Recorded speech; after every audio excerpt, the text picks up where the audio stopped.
Just going to leave one player left alive. It's Sub Rosa. He's playing low. Can Sub Rosa clutch it? And he does. What a play there from Sub Rosa. The Brimstone holds it down right on the low ground. Wow.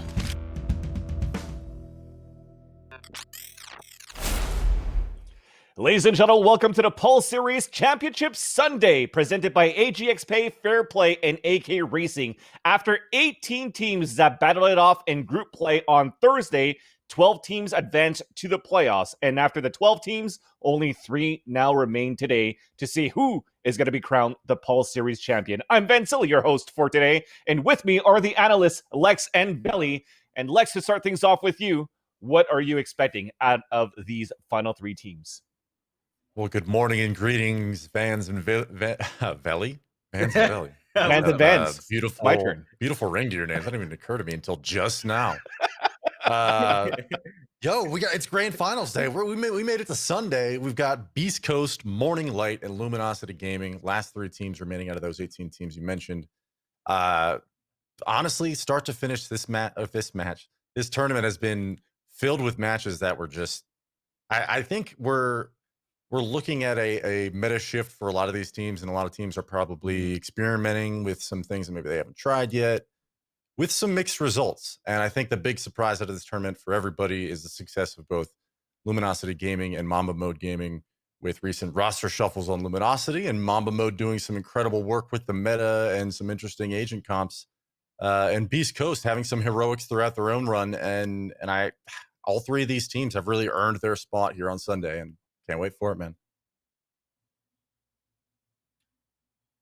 You were waiting for me to talk after him. My bad. Yeah, for sure. Yeah, It's all what's good. going on, man? We're good with the awkward That's why I pauses. lagged out. I was just holding the smile. Right. It's okay. I thought he was going to say something.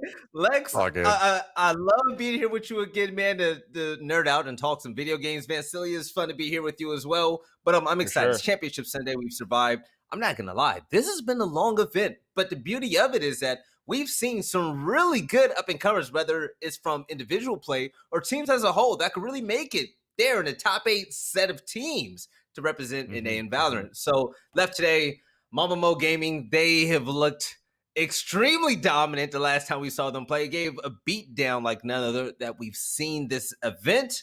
And first match of the day, we're going to see Luminosity face off against BeastCoast again. This is going to be a really good rematch because I don't think both teams gave it their all the first time around, but we'll talk about that later. Definitely. And when we're talking about these teams, up and comers or whatnot, they're also the teams that could compete with their tier ones right now. From the action that we've seen, I think Mamba Mode Gaming so far has been looking quite strong. But before we get into that introduction, as Veli was talking about, let's do a recap, of the bracket of what we had since yesterday, moving on to today. So the 12 teams that advances, like I said, there's a couple of teams in there that we didn't get a chance to see, such as Second Wind, for example. But when they had Josh RT come into this roster, boys, they look pretty good looking at the group play. But then, unfortunately, they lost to Renegades and then they lost to China Win.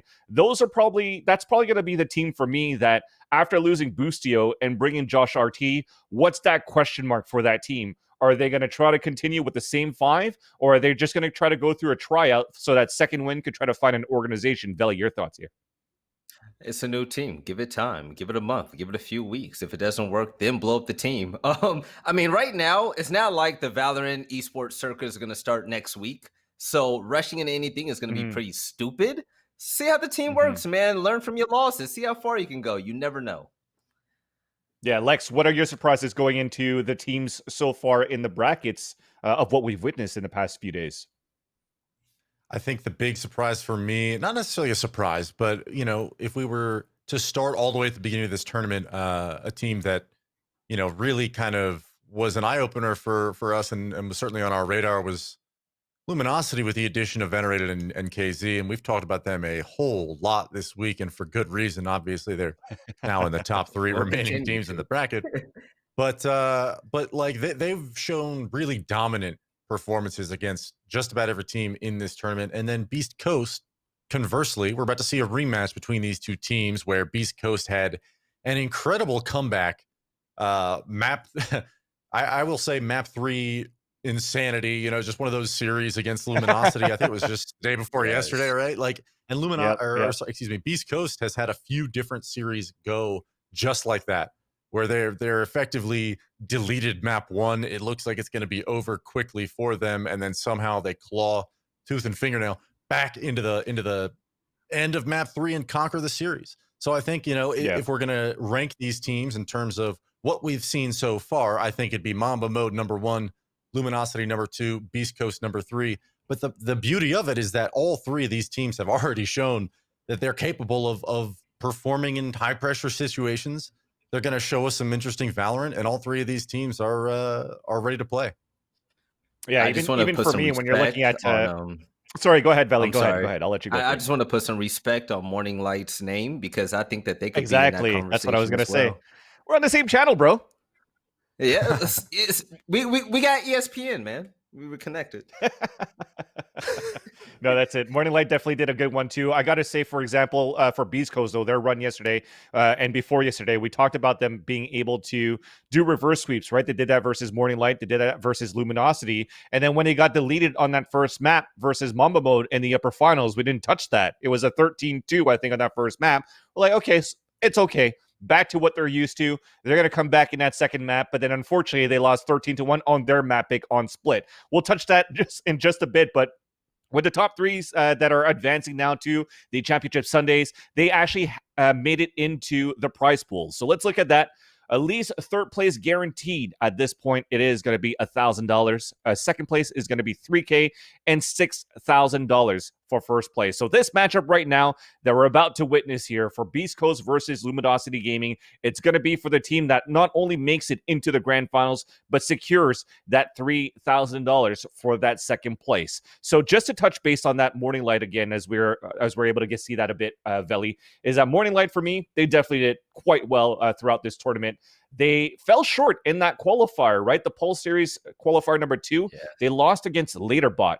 Laterbot, a team that we didn't get to see into the playoffs, but when they actually played in the qualifiers, Laterbot moved forward. Morning Light gets invited because some of the teams dropped off, and they went through this whole Cinderella story, but fell short here at the 4th and 5th place. So Morning Light definitely, Veli, add some more pointers to that of what you liked from them. I just like the fact. Okay, so for me, the reason why I liked them so much is because this was a team that I really didn't watch a lot of. You know what I'm saying? So when I saw Biotic Range just making magic happen along with the rest of the teammates, I was saying to myself, okay, this is like their wins are dominant. It's not those wins where it's like, oh, you know, we win the final 1v1, 2v1 to win a round. It's like, no, all 4 guys are alive, and 3 of them didn't even try that round. That's what made them so good. It made me want to watch more of them, and it made me a fan, to be completely honest, because they were laying a beat down. Actually, they were laying one of the biggest beat downs until we saw Mamba Mo Gaming come up on that main stage. And now let's talk about this matchup here that's coming up.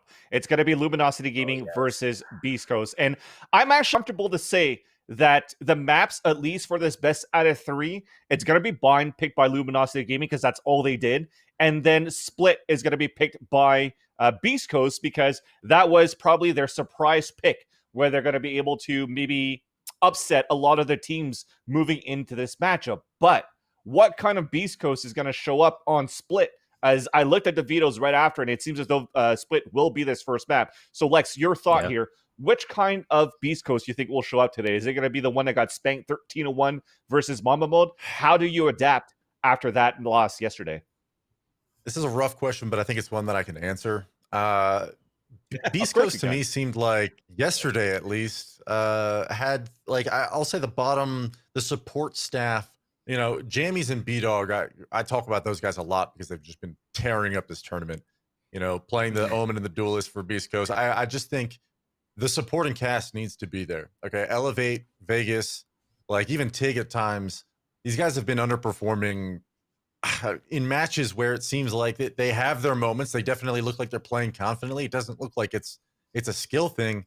I think maybe it's confidence and maybe it's just organization within the team. I hope they've prepared coming in today, and I hope they're coming in confident because, you know, Beast Coast, we've seen more than once now, they've had incredible resilience and the ability to come back in these series, but also we've seen them not show up at all and very rarely even have an opportunity to come back in a series. So they got to step up and they got to come in early, confidently, and actually they need to win a pistol and build up some rounds early. They're always trying to do this crazy comeback. Forget about it, man. Luminosity is going to do the same thing. Let's add on to that, Veli, because LG, we saw it yesterday, and that was the story of LG for yesterday, was like they didn't win a single pistol. They lost early as well in the playoffs. I think they had the longest and toughest run in this bracket in the playoffs, right? After winning versus Rise and losing versus Beast Coast, they had to go through China Win. They had to go through Morning Light that was on a hot streak, and now they have to play against Beast Coast again. They had nothing but tough competition. Looking at this head-to-head, talk to me about LG.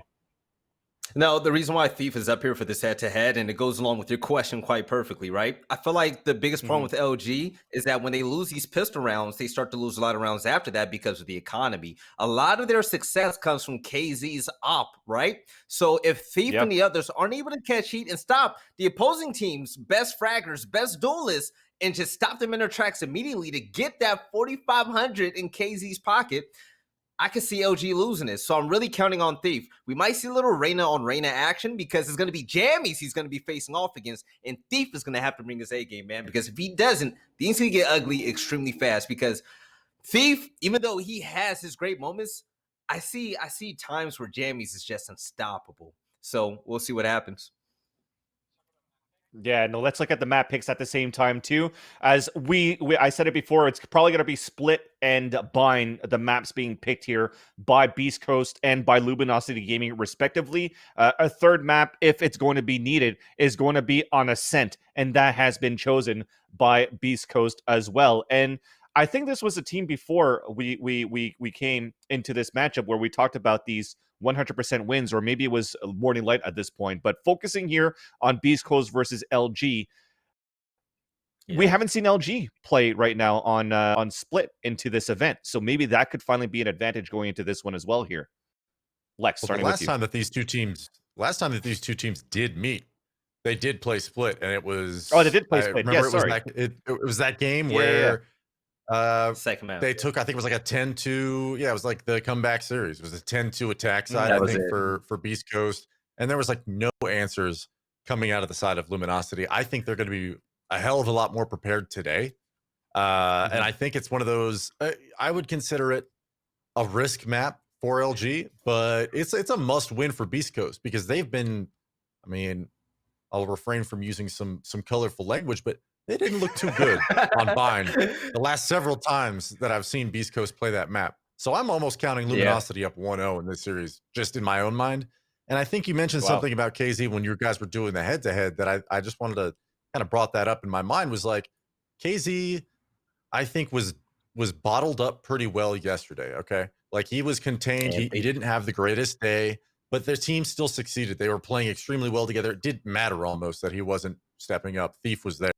I think Beast Coast needs to make sure on Bind that this guy doesn't just run all over the place. And you know, it's a risk when you have a jet opper of his skill and his caliber. But Beast Coast has to do something about him to make it work. But the maps, I think, By the still way, favor Luminosity. I got to put this in there. It's going to take a second. That map, Thief went Take your time. 8-17, and KZ was stuck at 11-15, man. Wow. Just like we were saying before, Thief is so important for this roster. Yeah. Actually, as you guys are talking about it now, and I finally got the flashbacks, I'm finally waking up here, and we actually did get to witness that match actually on stream, was the fact that they weren't able to do so well here for Luminosity Gaming to try to take that mid control. At that point, Stellar did a good job from his breach play just for getting kills, but you didn't see that many assists coming through. And I think where it kind of stepped up there for Beast Coast was when Elevate kind of won that 4 versus 1 or something, that 4K that we had in that mid side that turned it over for Beast Coast. So I do remember at that point. And once that money started coming in here and they actually started to build that economy for Beast Coast, it's when things started getting going wrong, for LG. So I think for sure, after witnessing LG losing to Beast Coast, speaking about LG's point of view, and then seeing how Mama Boat Gaming was able to take advantage of that map versus Beast Coast, it seems as though middle might not be the answer to plays versus Beast Coast, but it's to play the extremities, but most importantly, make sure they're able to hold the pulse plan situations too. So I think that could be one point that they could look into after watching Beast Coast play yesterday. What are your thoughts here, Lex? I think it's actually one of the. I wish I had gone back and looked at that VOD just one more time before I went to bed last night. And I was thinking about it. I think in the early hours of this morning, I was like, it's kind of like so smart to have the Killjoy and the Viper together, because one of the issues of I mean, Killjoy, but also Cypher, like retaking bomb sites with those agents usually is you got to have some support with them to have it be effective, right? Like. And I think the Viper being able to throw the wall down over at B on the retakes at B pillar, like the things that we did in that team from Mamba Mode Gaming were doing, I think Beast Coast probably hadn't seen that before. And they definitely got some of that like new look success. I think they just weren't really prepared for it at all. But I think, when we're talking about Beast Coast and their abilities to actually show up in this matchup, I just hope that, they've gone back, watched some of those VODs, and maybe just understood what was going wrong. I don't know, man. We'll see. Yeah. And when we're actually looking at it too, from actually, you know what? We're almost getting ready to go with the casters. So I think when we're looking at this, because we're going back to the analysts at us every single map. So let's go map by map. So we're starting off here on the first map being Split. What are your thoughts here? Who's going to be able to take this map and your scoring on this? Starting with you, Veli. Beast Coast. Beast Coast went 10-2 in the first half. You can't doubt that. So it's big brain is to pick them, right? I don't see the aggression from KZ really stepping up, and that's going to be an L for Luminosity, in my opinion. Lex? The tape proves me right. If we're talking about split, I think Luminosity wants to win this tournament, okay? And I think they're going to come prepared. Yeah. And BeastCoast, to me, hasn't looked ready to go in these series, all right? They usually take some time to kind of get revved up. I think split absolutely could go like a close scoring game. Luminosity, man. I think Luminosity takes this 2-over, 2-1. Okay. All right. Well, we'll see if LG actually changes their composition after seeing BeastCoast play versus MMG, or will they stick to what's true to them? And to give us the action, to let this first map unfold, it is going to be Dust and Ryan Central. Take it away, boys. Thank you so much to the analyst panel on setting us up for what should be a fantastic match. I am Dustin. Indeed, with me is going to be once more old Ryan Central, the Ryan Central. Actually, I'm informed. Do you agree to that, Ryan? Are you the Ryan Central?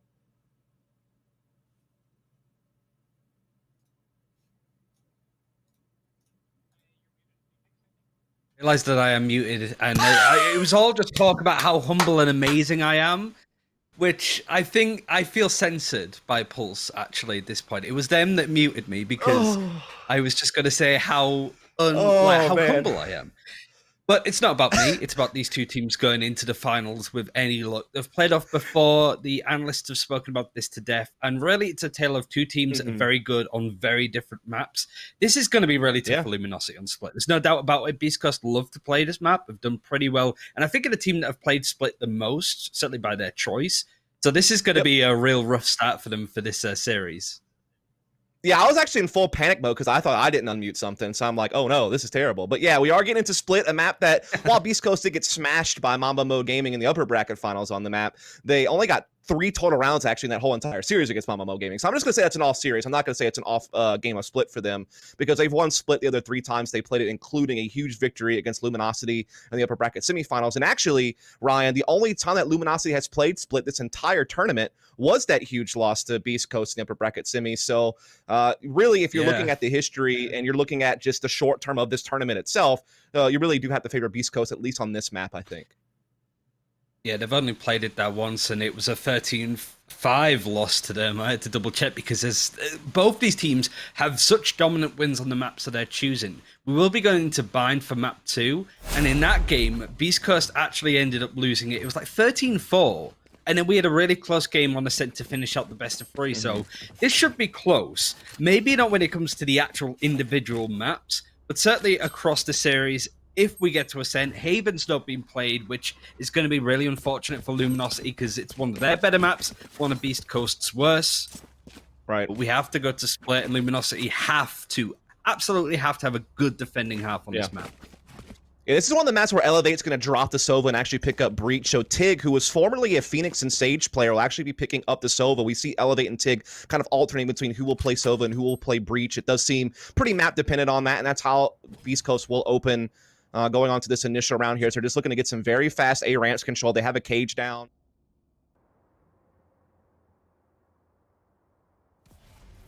This time around, so you can get a little bit of a bigger picture of what's happening here as Tig and company are really looking to penetrate into A Heaven as quickly as they can. There are 2 defenders already looking to rotate through ropes. If they can find the right timing, they might be able to bust this up. But actually, Stellar will just get to sit here and wait in the corner for them to come straight to him. He does only manage to get 1, but this is a great move from Venerated with the Omen, a great paranoia to jump in for a frag. Thief also pitching in. And so BeastCoast, while they had some good A Heaven control that could have really gone either direction, they've been absolutely pinched now. And B-Dog, who's been lurking outside the B site this entire time, hoping to be a part of a B pinch on that A fake, is now kind of stranded, and the spike is kind of fading back. And honestly, Vegas might get flanked by the Reyna, who's sitting inside sewers. It's going to be Thief. It's all going to come down to timing, as he will start creeping and actually does find the headshot onto Thief. That's a big kill to grab, but he's taken so much damage in the process. He's very, very low. He's trying to bring this spike to A side. Jet and Omen are here, as KZ will be on the A ramps with the Ghost, waiting for them to start strolling in. He actually falls, though. The B-Dog, luckily Venerated's at least able to trade, and he finds the low Vegas and gets him as well. Big round from Venerated. It had to be, really. I think BeastCoast assumed there, with Thief being so pushed up, that he was the only one that was going to be towards the A site. So really good from Luminosity just to make sure that they had people over there as they're scouting out info. BeastCoast really wanted to separate them up. They've got great individual players. B-Dog on the Omen has been exceptional across the tournament. Yes. Jammies is one of the scariest up-and-coming players. He's been involved in so many different teams, picked up Viper. He's certainly one of those players that you might not necessarily know the name of if you've been watching a lot of the Tier 1 events, but he's certainly worth remembering for this event. Should be a straightforward round for Luminosity going forward. They stacked towards mid, see if they could scout any intel, see if there was a push coming there very early on.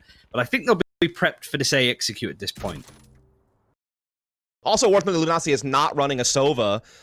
That would usually be kind of in the hands as Venerated. He's actually taking the Omen, which means Thief is going to be playing Reyna. And this is one of those maps, Ryan, where I think you'll agree with me, where Sova's not really played as much just because it seems like his drone's not as effective on Split. And obviously there's a lot of structures that block his recon bolt from really being able to get much intel. So a lot of teams will elect to not play a Sova on this map and go a different direction. That's why you see Venerated on the Omen. That frees up Thief to play the Reyna, and that's going to be the comp that they're going to be rolling with. Whereas we see BeastCoast actually sticking with Sova, despite kind of some of the things I've mentioned.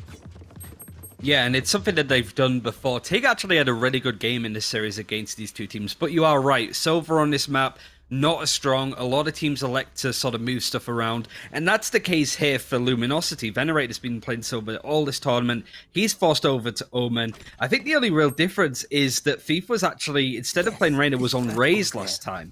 I think it's the first time either of these two teams have switched any form of their composition, because you look at the stats and it's the same lineup time and time again. So this adjustment from Luminosity could help. It also helps that they're defending first. The game that they lost so handsomely to BeastCoast, they attacked first and got a 2-10 half. So defending at least they've got the same amount of rounds already than they did in that game, right? That goes to show like, oh, that half at least. So it's already looking a lot better than the match that they had previously. Yeah, now we're in that first buy round, and no surprise to see some mid control being taken. It's kind of a favorite for attacking sides to get control of Mail, try to get control of Vents, and then use that to cut off rotations and throw misdirection. But we do see some aggressive pushing from Stellar and company in middle. I think a great paranoia came in from Venerated right on top of the ramp that allowed them to just push on through, and they absolutely just caused a mass capitulation right there in front of Vents, Ryan. Maybe you had a better look at that, but what the heck happened to allow that to end so fast? It's just electric, really. I think when it comes to sort of recon and positions, a lot of pressure is put to a Proto for this team because they're not running a Sova, but it's all about, I think, either taking those engagements early or just making sure that you're not completely split on split, that you just give them 1v1s and BeastCoast can have full reign of where they want to go. Luminosity just need to put the right weight on the right site at the right time, and they should be winning out these matches. Should be. Yeah, that is always that kind of key conditional, the should. You know, never can truly speak in absolutes, especially whenever the pressure is on in an elimination situation where winner moves on the grand finals and loser has to just settle for $1,000 in third place. As we do see Venerated trying to put a little bit of a one-way smoke there, but the cage is going to kind of riddle that ineffective. He's still going to spam through and get some damage off, I think, on several different players there, at least one. Gets caught trying to throw the paranoia, however, somehow escapes for a brief moment in time, but B-Dog does eventually catch the kill, and this was essentially an eco from BeastCoast, mostly just upgraded pistols, yet they've been able to make way into this A site and get the opening pick. Now, there still is a lot of utility in play for Stellar Luminosity to pop flash his way or his teammates in. Thief on the flank through sewers actually does get the jump on B-Dog. Tick quick to trade, though. So it's still a little bit up in the air despite BeastCoast having the slight man advantage. A good flash to allows KZ to start pressing, to start clearing out that sewers position. A Proto in the meantime's also found one, so they're starting to make a little bit of progress on this retake, but still many left standing, but a Proto is now going to eradicate them. It's now a 2v1. Breach doing his best to hold Tig off. Stellar does his job well, and a Proto will get the defuse. And while that was a bit scary, Ryan, Luminosity still pull it out.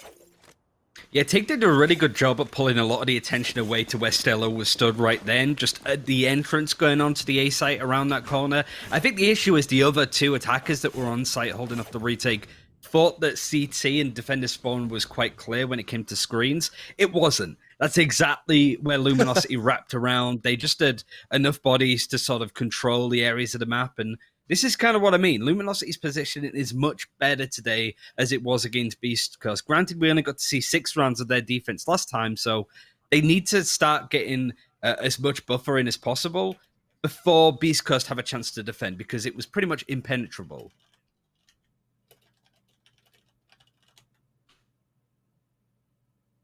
So for me, Ryan, the game's a little bit frozen. So can you take over while I try to sort this out, unless it's also frozen for you? I'm also looking at Stella with his knife out. So yeah, it's yes. I wish it was one of those things. One of my favorite like Overwatch casts was when it was just sound and the casters were trying to guess what was happening based off sound alone. But unfortunately, if we need to go back to cameras, we can do. But I'm not really sure what's necessarily going on. But I do want to use this opportunity to say that like Luminosity are going into this with a bit more confidence. Never mind, we're back. At least for me, we are. Proto's on the B site, and pretty much nothing has happened at this point. Luminosity have got a frag onto the attacking Reyna of Jammies. Yes. But other than that, much like you'll see on a lot of these attacks, it's pretty much waiting for the bus to come, and that bus is opportunity with any luck. Yeah, so we are seeing BeastCoast rather trying to lay into this A site once more. They've not really had any success on it just yet, but they're hoping that maybe this time it'll be a bit different. Most of the retakes being funneled through screens, I should say. And Tig's going to get a recon ball in that very position, which really could cause him to be able to throw some of the Hunter's Fury in that direction and pick up a couple of kills, or at least get some tags and information. Right there. And indeed, we do see that they have been just stalled out on screens for so very long on this retake. Tig doing a great job holding them off for as long as he could, but eventually Thief will make the entry on this retake and get them rolling. We do see Vegas up close here on the elbow, able to get one. His teammates are pitching in as well. It's all down to the 1v1 now. KZ trying to keep the 5-round winning streak alive for Luminosity, but he's going up against a very good B-Dog who's not looking to allow that. He wants to get that first round for his team instead. And indeed, he will be able to, as B-Dog has been absolutely stellar throughout this tournament. It must be said, he's near the top 10 in average damage per round. He's got a really good KD, and he's also top 10 rated for this tournament for kills per round, multi-kills, and clutches, like you just saw there, Ryan. And it was a great clutch. He read the room. He knew that there was an operator in the hands of Luminosity, so he played super close, didn't allow them to peek around the corner and flick. But it's the fact that he's able to do all of this on Omen, right? That you typically see those kind of stats on these, at least duelist kind of players, the entries, the MVP fragsters. He is doing that as well as playing a pivotal role. And that is something that isn't as common as you'd think, really, at this point either. Yeah, sure. And going up against Venerated, he's playing the Omen for Luminosity. That's not his typical role. So there is obviously going to be that Omen advantage going towards B-Dog, who has just played Omen throughout this tournament. And he looks comfortable doing so. He looks great doing so. Well, actually, this round, because we've been seeing a lot of triple support now, right? Because everyone still wants to play Cypher and Sova, except for this map. Obviously, Sova's not a hard lock pick because the Breach's entry into the meta. So you're seeing a lot of like Breach, Sova, Cypher. And I feel like because of that, a lot of teams are only going to be running one duelist, whether that's the Jet Op or whether that be like a Phoenix or a Raze or a Reyna. And so I feel like that puts a lot more pressure on some of the support players like a Cypher or an Omen. To be kind of that hybrid role. They're also going to have impact as a fragger. And the B-Dog is really one of those Omens that I feel like can step up and fill that slot, whereas a Proto is filling that slot from the Cypher role, and a couple other players have been able to do some big things from that spot as well. So you are going to see Thief with the Reyna getting aggressive at middle and finding that pick on to B-Dog, the man that we've kind of been discussing, as B-Take is going to be coming in, Rolling Thunder, trying to take out B-Heaven from the equation, and indeed it has really cut off that rotation and allowed them to focus on the site. Rolling Thunder, though, coming in for the retake, but just such good positioning here from BeastCoast in the site that doesn't really seem to have much impact, and indeed a second round from BeastCoast are starting to come alive, Ryan. They overlapped it. The Cypher got overrun. A Proto could only do so much as Vegas shoots him in the back of the head whilst he's hidden in a cyber cage. And from there, when Luminosity aren't quite sure where individual players are stood, they just lost every single 1v1. They fell like dominoes, and it's provided a bit of an opening for BeastCoast. We haven't seen an eco coming out of Luminosity at this point. Their money is still relatively decent from winning 4 rounds in a row. That goes there. But BeastCoast win this, they'll probably win the round after, as that's the round that we'll see Luminosity save, and then we're even on score, which, on a map like Split, Luminosity just can't let that lead go. I keep saying it because it is incredibly important that Luminosity are on damage control right now. Oh, yeah. I mean, if you can slip one through BeastCoast on a map that they have been so successful on throughout this tournament, that really sets you up nicely to have a massive advantage in the series, especially going into your own pick later on, which is going to be buying a map that you had crushed BeastCoast on the upper bracket semi. So you're absolutely right. If they can take the W here, they are setting themselves up beautifully for the whole series. As, again, this aggression from Luminosity on middle, they've gotten so many opening picks, and it's been with the rifles. It's been Stellar just there, and then we saw the Reyna be able to pop off. I believe that was Thief that got an opening pick in the previous round. So they're getting a lot out of challenging BeastCoast mid control. And Ryan, for me, that's kind of the foundation you have to establish this attack, is being able to get mid and get mail and such. And Luminosity aren't giving it to them for free. They're taking opening picks. And I think when it comes to taking mid control, that's more for a B execute, and I think that's kind of the plan for BeastCoast. They're all stacking in this direction, and as we highlight on other maps, you never want to stack all 5 players coming from one particular area. I guess the saving grace is they overran a Proto, and he looked very flustered on the defense. It's how he does now. He gets a lot of intel, and he even aids with a frag at least for Xyz, but yet again, BeastCoast, doesn't matter, they just get through there, barrel on through. Yeah, I think the big thing there was, while they were all getting funneled from one choke point, which you mentioned is never an ideal scenario, they did have the From the Shadows on B-Dog, which allowed him to teleport to the back of the site, and that gave them another angle of attack to fight towards B-Heaven and Defender spawn. So I think that really kind of bailed them out of not having control of B-Heaven and Mail and being able to use that extra route. But the retake is still possible here. Venerated sliding in the site does find one. So does Stellar. Oh my goodness, is this really going to go the way of Luminosity? Indeed it will. That is a huge loss for BeastCoast. They played that site take so very well. So many entries went their way, and they still let the round slip through their fingers. Brilliant work from Luminosity to keep this lead building. It's Venerated that was top fragging.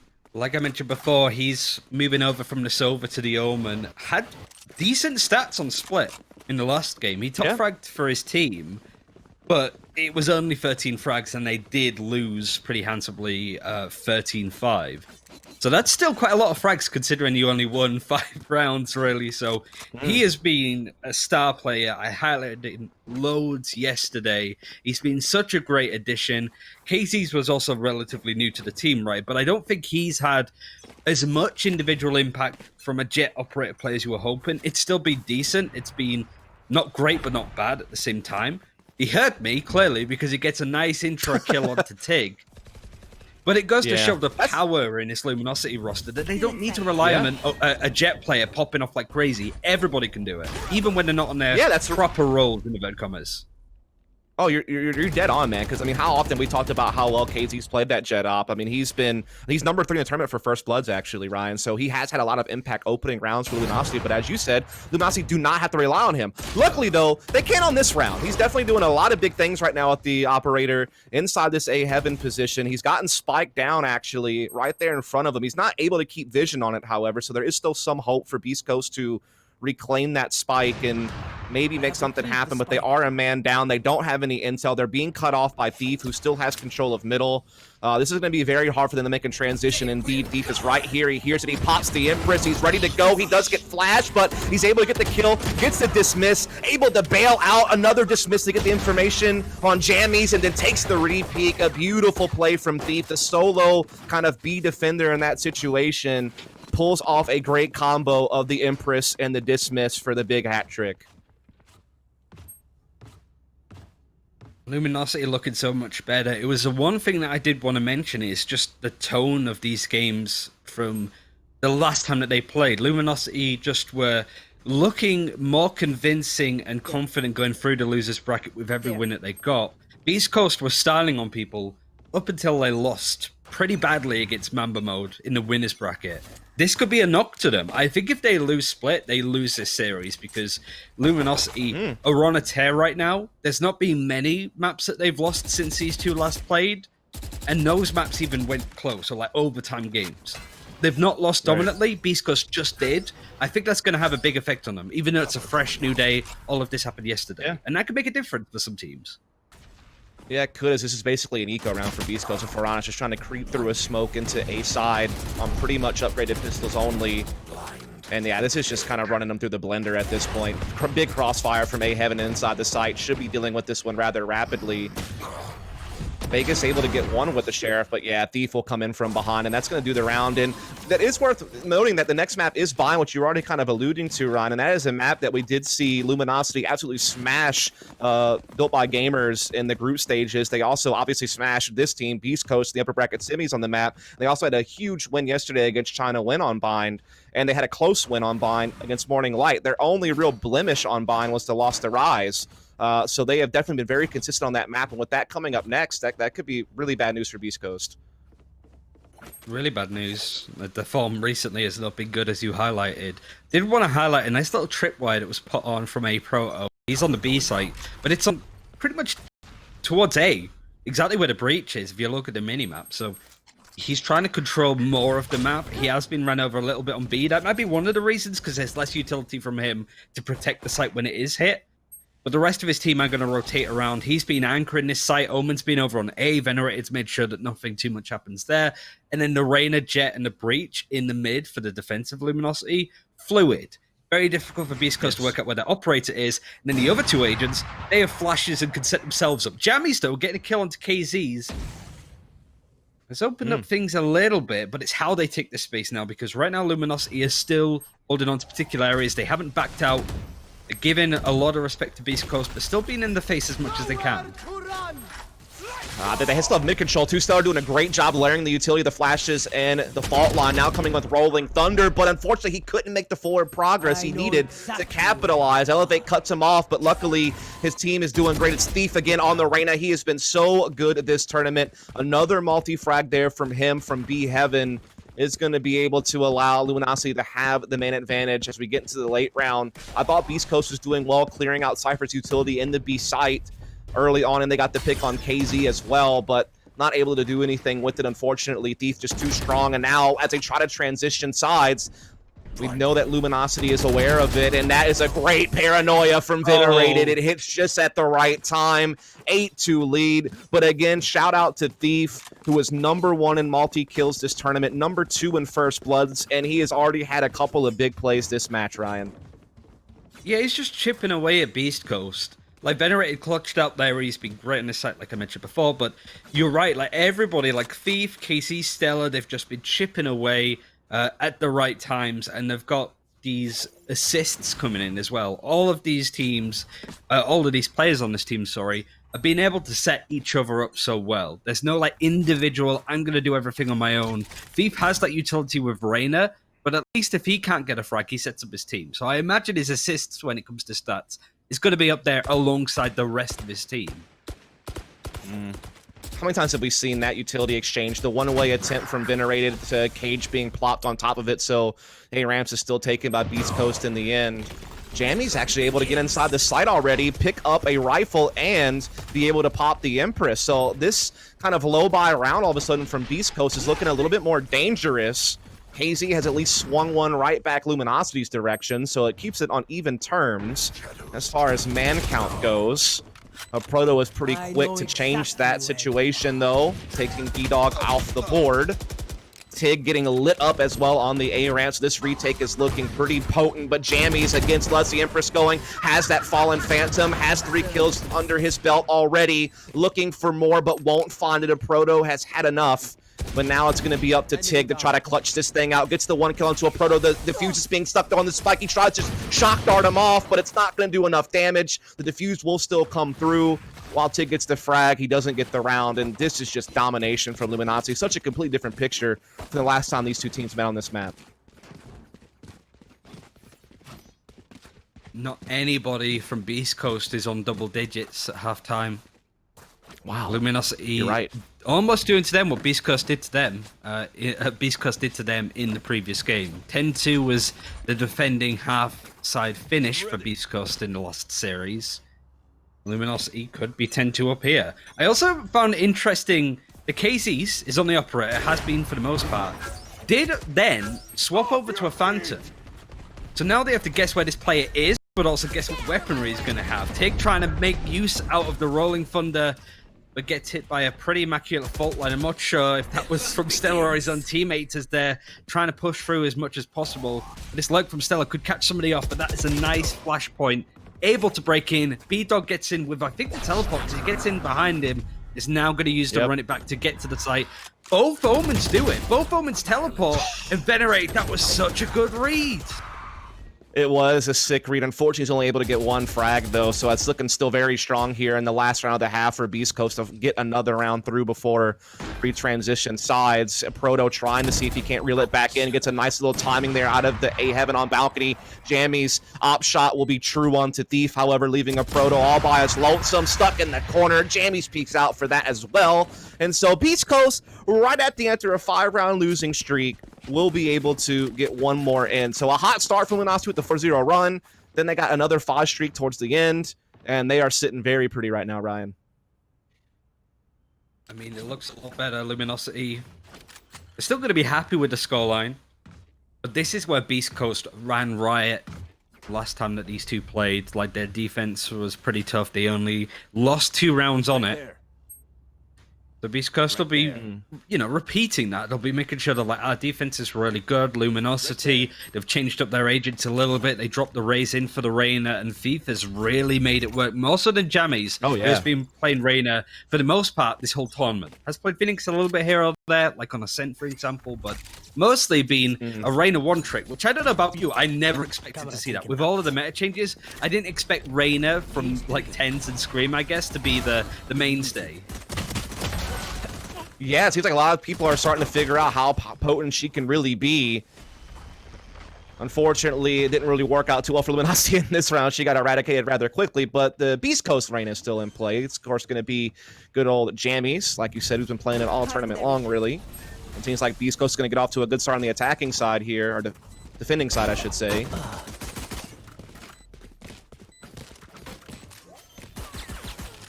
Easy retake. What I do find interesting is we have Venerated versus Vegas, the high ground guys. I was going to say the 100 Thieves guys, but Vegas was the one that never got to be a part of the new 100 Thieves roster. Yeah, it was he could have took his space. So both these players obviously having stuff to prove. There's a mix of them now. There is the new high ground roster with a couple of the players on. There's these two. You've got who's it? Your boy Dre has been playing with a couple of different teams. I think he was like a stand-in for one of them too. So like they are putting themselves back into the scene, and I think Luminosity could really benefit from winning this tournament if they could beat Mamba Mode, because they are, you would argue, like a tier 1, tier 2 organization, certainly more well-known than BeastCoast. They want to get invited to future stuff.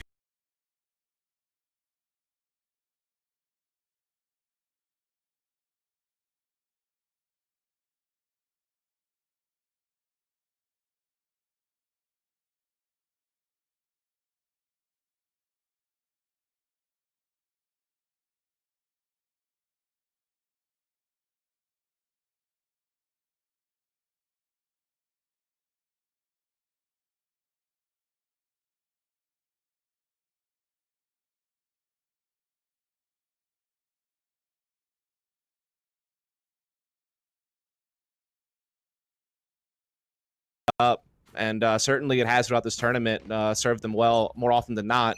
And for me, for BeastCoast, like if they want to make this comeback, they need to get Jammies and B-Dog rolling, because these are two of the top players in this tournament. They lead in so many categories, or within the top 10 of so many categories, and they have had a slow start so far this game. So I think those are the ones I'm looking at from BeastCoast to try to get them back on top of this map, and we'll see if they can do it as we are on our first full buy. What are you seeing so far, Ryan?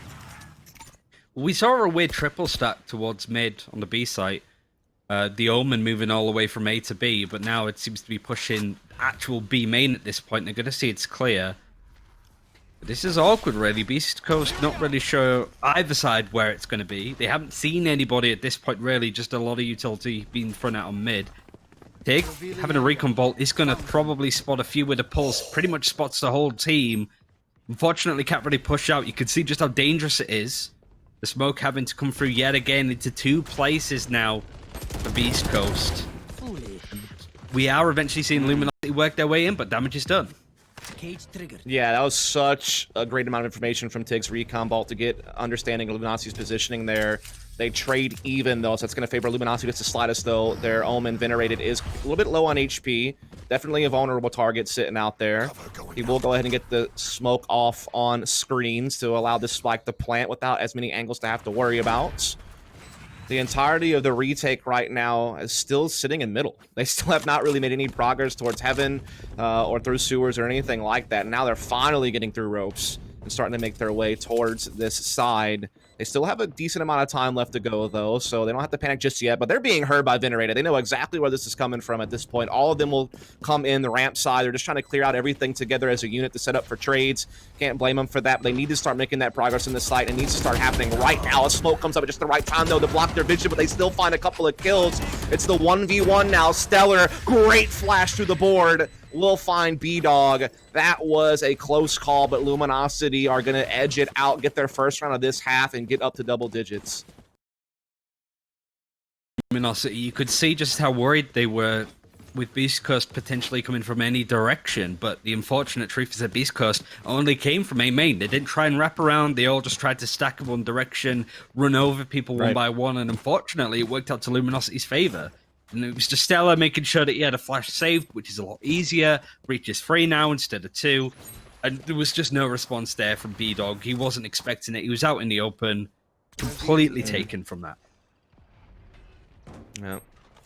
See Tig throwing a recon bolt outside A to try to get some information. Again, don't think he really got anything from it. It's really hard for those arrows to spot through all the structures.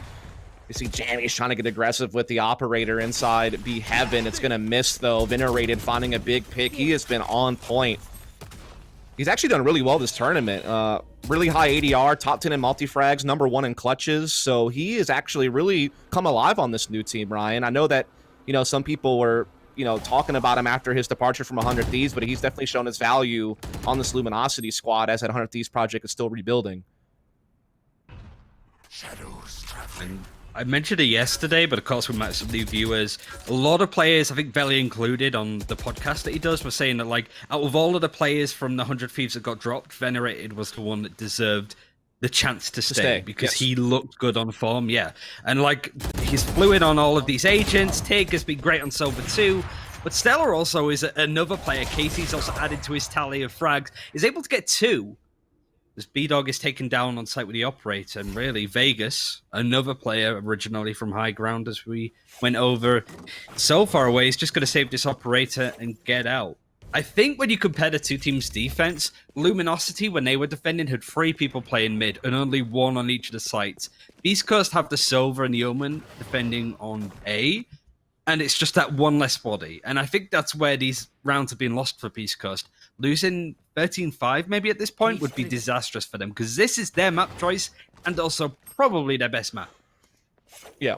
I think the big talking point, if this continues on, Luminosity keeps throwing up W's and eventually takes this map in a one-sided fashion, I have to imagine one of the talking points that'll be on the panel is going to be Luminosity's ability to dictate the pace at middle on both sides of the map. I mean, defensively, they were getting opening picks left, right, and center throughout that side. I mean, we saw Stellar getting some opening picks at times. Thief was just absolutely a monster inside that B Heaven position on multiple rounds. And now on the attacking side, you're seeing, you know, Luminosity again being able to get opening picks, you know, their side of middle. So I think that's something big. I think that round Jammies missed a big op shot from B Heaven and got killed, and that gives the instant advantage to Luminosity. So that's really been, I think, one of the big difference makers, which you've already kind of alluded to on how they're even setting up their defense. And so, yeah, this round, BeastCoast don't even have that much to work with, I don't think.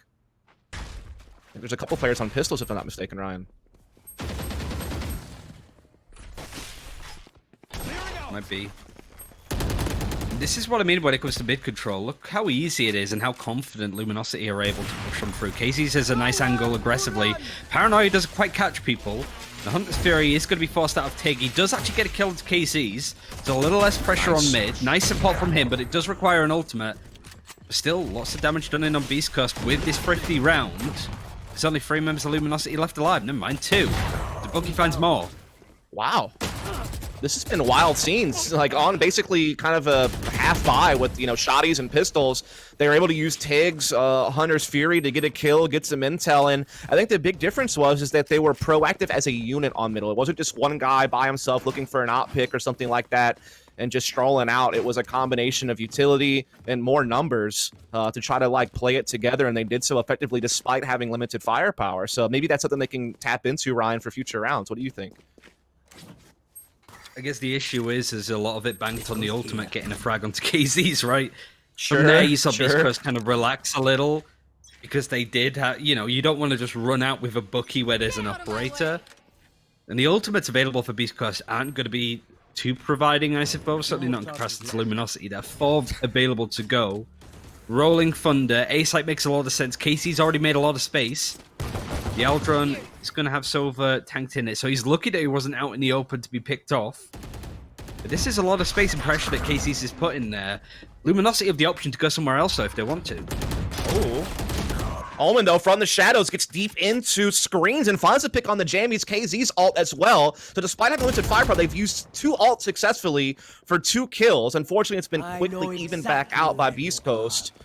We are going to see, as well, the Neural Theft come in for a little bit more information. As this spike is transferring to B. I think the Reyna already has control. Indeed, Thief is. And he also is hearing... Maybe not, actually. They're slow walking into Defender Spawn. I don't think he quite has a read on that just yet. But Stellar, of course, knows it's a possibility, and he does have the fault line, and still all 3 of his flashes still left to go to try to hold off this retake as best as he can, or at least stall it for quite some time. We do have the tripwire put in place as well on the site itself. So, honestly, Luminosity still does have some hope to win this. There is a Rolling Thunder, though, that BeastCoast is going to put, and it's a counter from the opposing side. They stall each other out, essentially. They try to go for the pick, actually, deep into Defender Spawn. They lose that fight, and oh my goodness, BeastCoast pulled that off. It was, I guess, their Rolling Thunder just being a little bit more effective. And you had Thief there just trying to sort of push in. I like the idea. They knew that he was stunned, but there were 2 people that weren't getting hit. Also, the lurking B-Dog. He was in mid, managed to drop down at the right time. He was there as good support, covered for his team. Of course, it was the Elevate that got the frags and just held his own. Really good use of the ultimates. The issue is that B-Dog used 2 ultimates in that round up against near enough a Thrifty. I guess the issue is that Luminosity also used 3 ults. They used the Blade Storm, the From the Shadows, and then, of course, the Rolling Thunder, as we just saw. So, expensive, considering that should have been a round that Luminosity would have saved. Now they can fall by. They have Empress, so they should have more of an opening to break on through if they want to use it. Vegas already could be put under a little bit of pressure just to keep them on their feet and keep people anchored to these sites, allowing Luminosity to just have free reign when it comes to mid, like they have now. Yeah, they also do have the Neural Theft on the Proto as well on the Luminosity side, so that could come in handy in a big, big way. Cover going out. To try to help Luminosity get towards that map point, or perhaps even just save it for the end to finish off the game itself if they can get to that map point. As a drone will come through, but gets instantly flashed, so I don't think it really got the information on middle at all, actually. But obviously they know that some people have to be middle if it's getting flashed and shot at, as we are going to see Mailroom actually being taken right now. Elevate about to set up the fault line to see if he can kind of stop this push from progressing through B Heaven. Patience, though, for Luminosity as they just kind of sit on the corner. Again, you can see those yellow lines coming through. That fault line is ready to go. And indeed, it will stun multiple players in the mail, but no one really pushes behind it. So all it's really done is just kind of slow Luminosity down.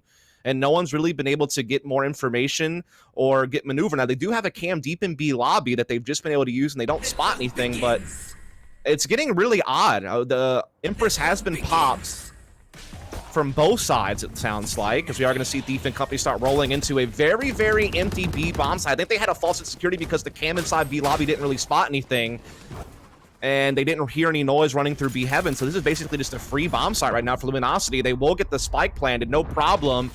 Fault line comes in and does stun Thief, who's stuck behind the box where he's planted, but again, no one's really able to push in and capitalize on that. Meanwhile, plenty of utilities going down to block off Defender Spawn from being accessed by BeastCoast. And now here comes the Aftershock. It does force Thief out of position. They use that to get a frag. A flash comes through as well. Everyone's blind on the side at this point. B-Dog rolling in, but venerated into Proto. They have something still left to say about this round, but it's just total chaos. And from it all, B-Dog emerges with the victory. And that was his round. Something that happened really early into it that I thought was super interesting. He used From the Shadows. He used his ultimate to teleport back to his own spawn. And I was like, why did he do that? Like, that seems so pointless. He wasn't using it to, like, rotate quickly because the other side was getting hit. But what it did do is it made Luminosity super paranoid to the point that they had the Cypher running through his own spawn, checking every single angle. And from there, BeastCoast, even though they were on the B site, A site even, they stacked a lot of people there. They used Empress over there, even though nobody was nearby. still managed to sort of play off of Luminosity's fear, I suppose, that Omen could literally be anywhere. But he just teleported like 2 feet in front of him, and it just got into their brains so much. That's the power of B-Dog. Yeah, I'm just so surprised Luminosity didn't do more with that. I mean, they basically got a freebie bomb site, but you always have to wonder in a 5-on-5 retake situation that utility can make a world of difference, and it just felt like they kind of lost the utility battle, I guess you could say, and got out-traded. But to be fair, it was rather chaotic, super fast-paced. It would take a lot to break all that down, to be fair. That's going to be something for a VOD review in the future to kind of figure out how that round went that way. As Tig is going to spot one with the drone, they're trying to run up through ropes into A Heaven. He's going to get some assistance from Vegas, as this was pretty much a limited buy here from Luminosity. Venerated does have the Phantom, though, and does find Jammies. He's got Stellar with him, who's just on the Sheriff, but will be able to pick up the Vandal. So it's going to be the 2-on-4. They do still have a little bit of time left, but Omen's already on B site for defense. So they're going to have to clear out B-Dog to be able to get this spike planted and create a little bit of space. Paranoid comes through. Great shot there from Stellar on the B-Dog with that combination, but elevates so fast to flank from B-Heaven. It's going to leave Stellar all alone here. He does have that Vandal and spike control, but he's running out of time, and there are 3 defenders still standing who are playing very smart and patient. They're waiting for him to try to take that spike plant. They're not overextending, and as the clock ticks, Stellar eventually is going to have to try to force this plant. That's going to give them a lot of room to breathe and move, and there comes the fault line, delays the plant, allows them to get control of B-Heaven more safely. Now Stellar is under siege at this point, and he's not going to be able to find anything. Elevate and company, very smart plays, do get the victory, and they're keeping this game close now. 6 rounds out of 8 on their defending side, and they allowed 2 for Luminosity. And I think one of the key things for their defense is they are constantly changing who's up where. They had Decipher over on B at the start of the game, Omen anchored onto A, similar to how Luminosity were running stuff. Pretty much topsy-turvy now. The Omen's on B, Decipher's on A. The Rain and Breach are going to push down B, which they haven't done before. They're pretty much giving up mid at this point to just be reactive and try and at least scout out what's going on when a site gets hit. It is a bit risky now that Luminosity have all of this pressure off of mid that they can control it and dictate it, kind of like you said before. But this change in pace, I suppose, for BeastCoast and where they're putting their agents, Luminosity utility they'll have available. Right. Yeah, this is starting to get really intense now. It's looked like Luminosity was just going to run away with the game for a time when they were up 10-5 just earlier this half, but we've really seen BeastCoast respond in kind, and now they're just a couple away from tying this thing up. I mean, I wouldn't even be surprised if we see overtime at this point, as we do have Luminosity getting control of Mail, so they're getting a little bit of map control. Looks like they want to go for the B split, Ryan. We have 2 defenders on the site, though, and Owen's close by, so a good defense is near in place, and Jammies has...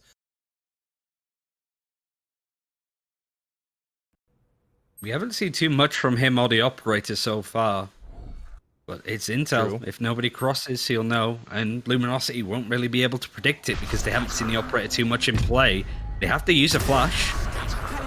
And the from the shadows is going to give up their position. And he could get punished here easily because there's so much utility. We saw Proto try and wrap around the pillar, but Elevate just caught him. He's been great at just keeping an eye on somebody's flanks that they could be punished from. He's been saving his team time and time again.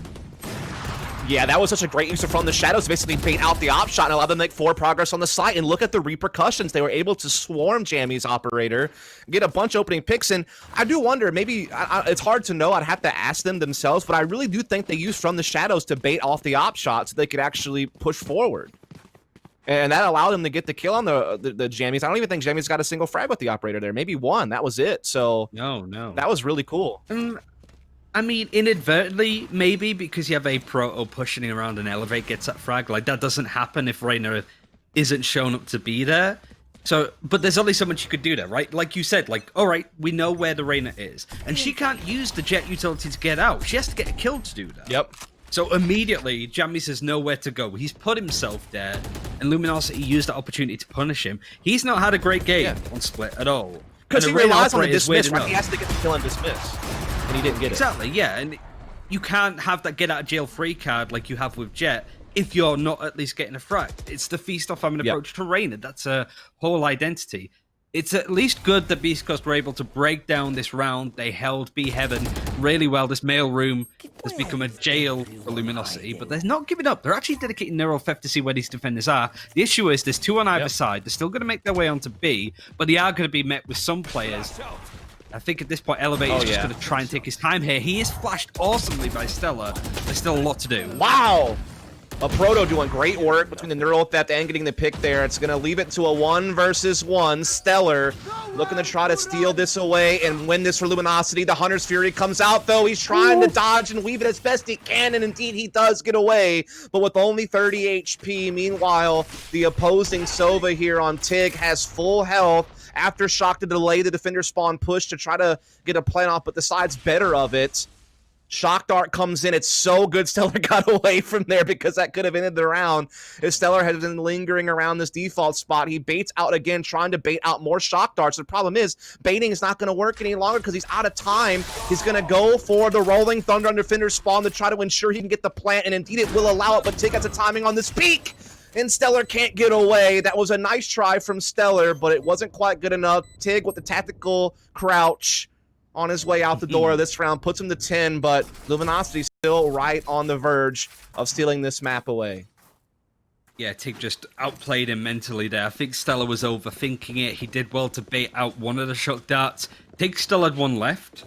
And I think one common rule I see Silver players say is always save 1 Shock Dart for like the retake in some cases, both on attack and defense. So it was smart of him to not use that utility again where he doesn't have much. He'll have Raycon Bolt coming on soon. He forced out all of that utility and an ultimate and still won that fight. That was so necessary. It's beyond words at that point for Tig.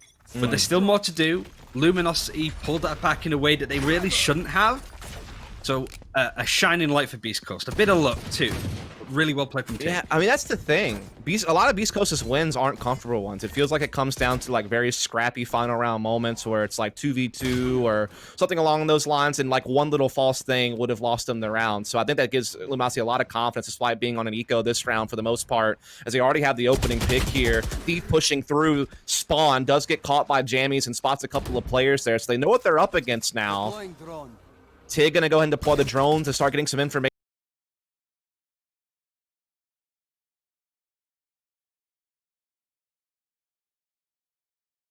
Players are here stuck in male corner. Flash from Stellar to try to get them some room, but it doesn't really land the mark, and now he's just going to have his teammate cleared out, leaving a Proto all by his lonesome with the Sheriff in a 1v3. Does get the Phantom, though, and finds a frag. Now a 1v2, a chance to end the game here and now. Picking out the spray, but he takes so much damage, and he's having a hard time escaping, but he lines up another, but it's not going to be enough. Great spacing from Jammies behind Vegas to get the instant trade.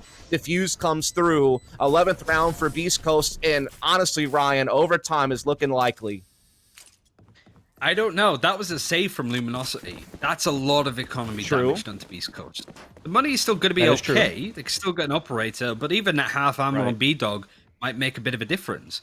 Like, Luminosity went into that kind of going, okay, we can let them get to 11 rounds. We're happy with that. Yet still almost clutched it out. Like, this is the kind of damage that they're able to do. I can still see overtime. I can see Jammies with the Emperor. He has to do something with it. He has to have the round of his life at this point, because there's a Bladestorm, Empress, and a Neural Theft that will punish after a frag comes in. Welcome in for Luminosity. There's no reason not to use it, so this is going to be a kitchen sink round. See, I think my point is just that Luminosity's only won 1 attacking round the last 7 rounds played. That's why I think overtime's likely. They haven't been able to find consistency on this attack. I think the biggest winning streak they had was like 2 rounds. And that was pretty early on, so even though a lot of these rounds are by the skin of their teeth on the BeastCoast side, even up against ecos, which is kind of damning in a way, it makes you feel like Luminosity does have the momentum in that sense. It does seem like Luminosity are just having trouble putting finishing touches on this map, and it's opening the door for BeastCoast to maybe force some extra rounds, as full mid control being taken by Luminosity. They're even pushed into vents, so they have a lot of control, but it's just about what they can do with it. It's going to be the big question. And just look at the way the BeastCoast are playing. It's so scared. I do like the fact that they have this Reyna over on A. Like I mentioned, you've got these different agents playing in different positions. The Reyna's been anchored on the A side for quite some time, but it hasn't been pushed in quite some time. it's mostly been B from Luminosity. Sure. So this might be a bit of a plan. Just let's keep going over here and then surprise them on A. The Empress is going to be used on the defense. They're expecting it. That's a nice layer, actually. And it doesn't check the corner. Tig is able to get 2 along with Jammies. The damage is done. I think we're going to overtime. Yeah, it does seem that way, unless Venerated and KZ can somehow pull off something massive here, but no, KZ goes down for free, no response at all, and Venerated trapped by the ropes with low health will be eradicated, and so indeed it will be an overtime situation. We've had a few games go the distance and then some, and this is a big game to have it happen, though. Think about all the storylines intertwined on this one. It was BeastCoast smashing Luminosity on this map in the upper bracket semis. Now this is a lower bracket finals, a chance to move on to the grand final, to get that bigger prize money, to get that prestige, to prove that this roster change is working for Luminosity. And now all of a sudden, they've had a big lead torn away from them, and now they have to work on the long yards here of overtime. When it comes to the way that they're playing this defense is standard. And I think it's going to be different now that we go switching sides after every round, that you can't really change up the positioning too much, like BeastCoast did such a good job of that. You've got to treat these as separate entities almost. And I think that might benefit Luminosity because they are very much the straight and narrow. It's the same thing over and over again. It's very hard to beat. BeastCoast are always trying to throw in curveballs, and some of the time it will just land into the hands of Luminosity. They will just predict it right. They'll be consistent with it. And that's where I could be a bit worried. BeastCoast have to attack first. If they get this round, they have a nice opening. But Luminosity, I don't think it could be too phased for the fact that we're here. Yeah, I think Luminosity's defense was truly better. Like, I think their round ones were a lot more decisive and clean. I think they were better at getting opening picks. Whereas you felt like BeastCoast were always, like, fighting tooth and nail to get every round that they got. Like, even against Ecos, it came down to 1v1s a lot of the time. So, yeah, I think we're basically on the same page on our thought process here, that Luminosity just looked more convincing, particularly on the defense. But you know, you got to always wonder if that mental reset's going to happen when the extra rounds come into play, and also the mental fortitude, the stamina. These guys have played a lot of matches over the last few days, and this is a very high-pressure situation for both of these squads, and they haven't been together that long with some of the roster changes that have taken place. So we'll have to see who can handle it better. As KZ tries to take a little bit of a guess shot there through the smoke, not going to land the mark, but that's no problem. Able to reposition in screens. A fault line comes through to allow them to get some space to try to claw back their way into the site. Trying to get past that Omen smoke at screens. Venerated, able to trade out with Elevate. But it's just back and forth at this point. Stellar finally tilting the odds in Luminosity's favor with a couple of big kills. It's all now on Jammies. Does get 1 kill, but it's still being swarmed by 2 more members and can't get the quick scope on the Stellar. What a beautiful round from Stellar there on the breach. He's been so good at defending that A-bomb site throughout this game. He was there the whole time. He was on ramp. He didn't engage. He used a bit of utility to try and keep them at bay. The amount of space that BeastCoast took on that attack, it was so in the face on this A site that they pushed KZs all the way back to the little room just towards the back of A Heaven. But they had no room to breathe, yet were able to open themselves out. And that's the beauty of the breach in this kind of meta, is just you can make those opportunities available for yourself. Really well played from Luminosity. They dealt with BeastCoast's really intense pressure really well. Now they just need to have a good attack, which kind of avoided them a little bit in the rounds previous to this one. Yeah, but how much of that was because they didn't really have economy for a lot of those rounds, right? I mean, they got a 2-round streak and lost a few in a row, won 1, lost 1. So it felt like they could never really build themselves up and have everything at their disposal. Now they do with overtime. Sure, you have some limitations on what you can afford. You're not going to have ults or anything like that, but at least you're going to be able to get mostly your weapons and your utility. And now they're going to start looking to make that process through mailroom once more. They're looking for that B split. As Reyna's playing outside B lobby, everyone else basically through mid except for Cypher, who was lurking on the A side, which is pretty typical to see Cypher lurking at A, that most teams run that on their default. So no surprise are there. But they need to get that entry on the B Heaven. That's the big thing they need, and KZ is able to provide that right there, taking Jammies off the board, who has had his struggles this game more than I would have expected. He's been so good elsewhere in this tournament, but he's fallen short a couple of big moments here. Tig at least up to the task, though. Big kill onto Venerated. This actually gives BeastCoast the man advantage back. The spike is still down towards Ramen. They have to kind of scramble back to get it and still try to make the speed split work, but they no longer have control of B Heaven. KZ has to fight it out essentially.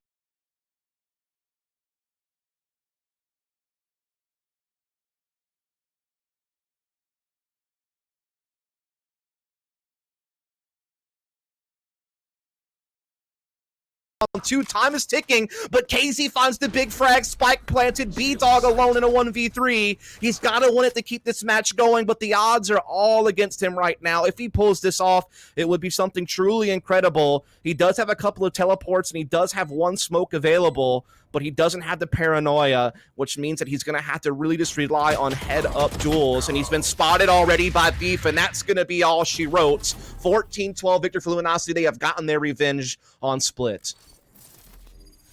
And that all came from a wayward tripwire from Vegas, because it was across the B main entrance, but I think it was one of those like tricky ones where it's actually a tripwire that goes to the ground.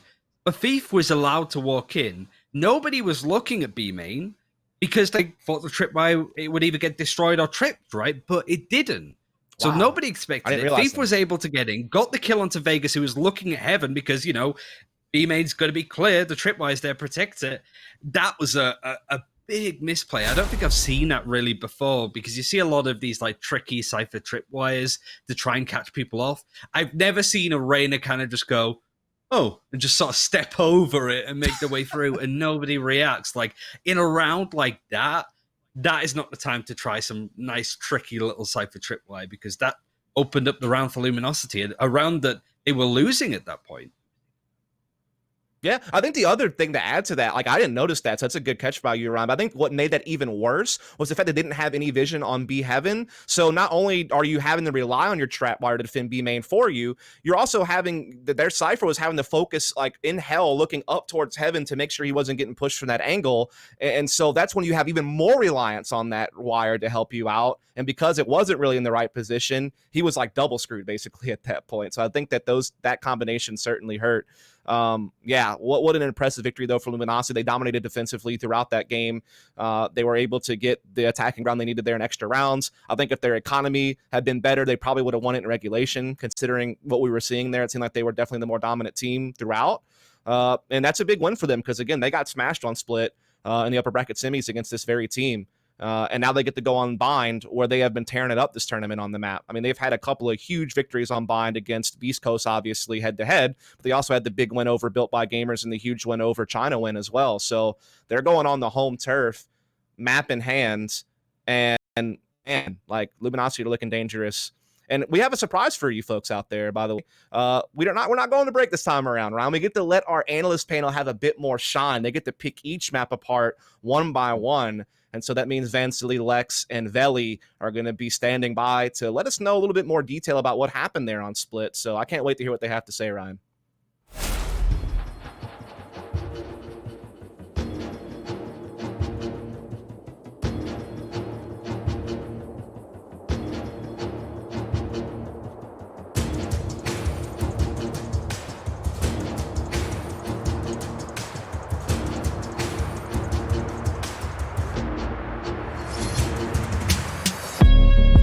He actually gets involved, dunks on to GMB, and he's gonna dunk on player one as well. Pulls in for Immortals as well, and the wall bank comes through from Kohler, so the headshot, a sick falls down. 2 more to go. Travis alive with Sinatra, but just under a 4K coming through. That's a 1 versus 1. Sinatra here, can he get the ace clutch? Recon Owl to come out. Now he spots him, he's straight through the box. He gets the frag onto Asuna, and the ace clutch coming in. Who is this guy? Like, this isn't even Valorant. This is just Wardell's mind. He's just dominating that much.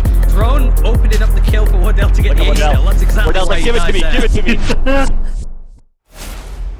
Welcome back to the desk here of the Pulse Series with Vansily, Lex, and Veli. And it looked like it was going to be one of those series again where it's like, oh crap, BeastCoast, they're going to lose the first map again. And then it's going to go to them maybe doing a comeback. But then again, I was thinking, no, this is actually their map pick as well, where they're trailing behind 9-3. But then they finally brought it back, brought it to overtime. So I think what we could talk about here, boys, is the battle of the defenses, starting with you, Veli. I saw different styles of defense for both of these teams. What are your thoughts on what you saw? There's one. So starting with the winning team, Luminosity, right? There's something really dope that I saw them do. So we all know that the big names on this team, you have your Venerators, you have your Thieves, really, right? But they split them apart. Now, Venerated, he was really genius, especially within the first 2 rounds. Now, we all saw him on that Omen. I was expecting him on Silver, but, the man is great.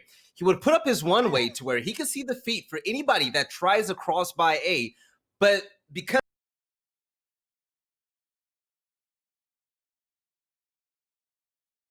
was able to rack up a few kills. Thief was right next to him, right? But then it was when BeastCoast tried to go mid. Who was there to stop him? It was Thief. Thief in his native spot in the middle. They would catch him coming out of mailboxes, pick up 2 kills, 1 kill, anything to slow them down and force them to rotate. And that was the thing. Whenever LG were able to get a kill, it was like an instant rotate. So it was like a 2-for-1 essentially every time they got a kill. They saved a lot of time on the clock. Yeah, I Lex? think defensively speaking, I would say that BeastCoast actually seemed to have a more comprehensive defensive setup. And I'll say that because the first half really was a strange set of rounds for me, where Pistol was one. BeastCoast was successfully pressuring B several rounds in a row. They actually found some success there. And I think it was at round 6 or 7, Venerated, and I think it was Stellar on the breach, had like a 2v4 retake at B that was supposed to be BeastCoast round. Like they would have been 4-4 at that point, I think, or 4-3 maybe. And they didn't go B. They didn't even go into B main the rest of the half. No. It was just every single round they were defaulting the same 3 players towards A main, 2 towards B main. They'd kind of peel off immediately and go back towards market. And 2 things changed this match compared to what we saw from them earlier on in this tournament in this same matchup. And I think one of the things that I touched on at the beginning of the game and why I thought this was going to be such a close map was they need to shut down KZ, and they did that so well the last time we saw them. And time and again, we saw him finding picks at B main, mid, A main, and it was just like different personnel in different places that weren't ready for it. Yeah. Now, I say that, and I think maybe this is just part of what BeastCoast was trying to condition them into we're going to telegraph that we're showing our default every round. That's admirable. But if you're giving up that amount of map control that many times, we saw over and over again Luminosity rotating all 4 players across the map to A before the bomb is even planted. So I think they just made it hard on themselves on their attacking side rather than LG having some like grand master plan to fix everything. But Venerated and Stellar over there, like you guys were touching on, that adjustment compared to the last time we saw these guys play was just, I mean, it was huge. And I think that they didn't necessarily stop BeastCoast every round from getting to A, but they didn't need to. They played the war of attrition quite well, and hats off to LG for taking that map. There's one thing I want to put in there.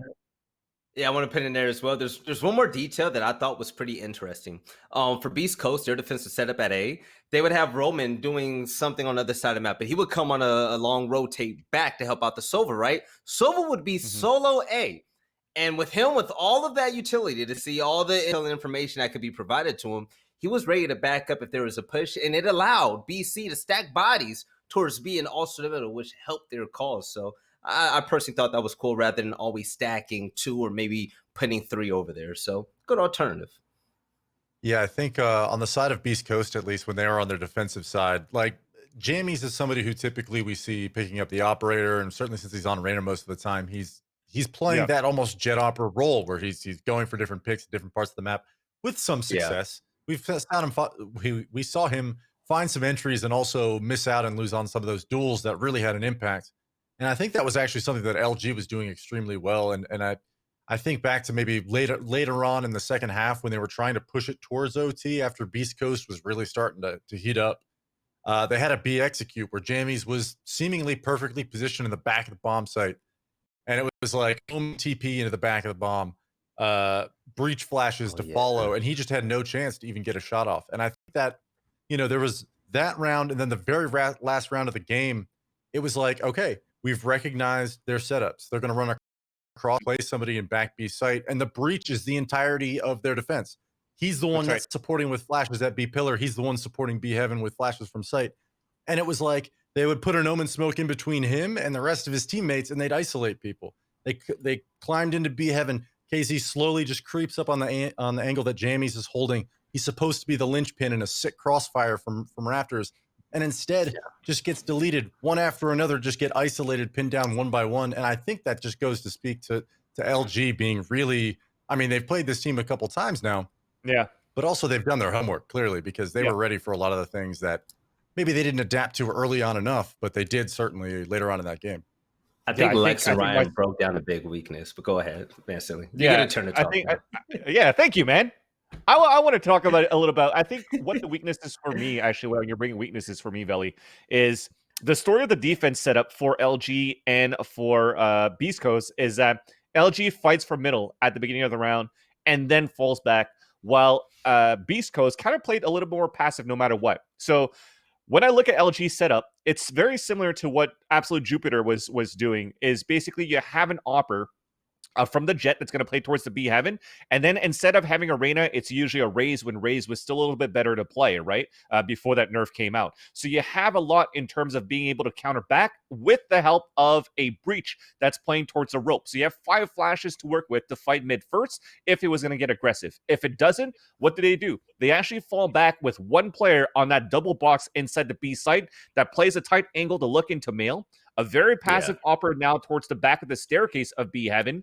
And then the person that's playing rope falls back to support the A side. So they know that middle is not going to be under pressure anywhere yet. They could hold as much as they can towards any of the site, and hold they did, because Stellar, the amount of times that he got kills or flashes and wasted enough time on the for the attackers to move into the site to give a chance for his teammates to rotate from B to take the site. They played that super well. When you look at how BeastCoast played it, because they're playing it so passively and they're just reacting, then they're just trying to fight back into the site instead. And that's why we saw so many scrappy fights on these retakes. But with that, I think we're actually getting ready for that second map. So as much as I want to give you the microphone here, Veli, I got my chance to say, but then now it's go time all to go. day, man. It's fine.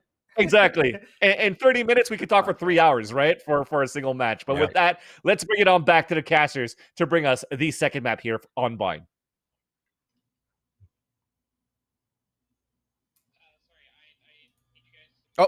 Oh, sorry, guys. It's actually going to go to a break before instead. So we're going to take a break, and when we come back, actually, we're just going to try to get some stuff going on here for that second map. So it is the Pulse Series, sponsored here by AGX Pay, Fair Play, and also by AK Racing, of course, our friends at the Spike.gg. So with Veli, Vansili, and Lex, we'll be back after this break.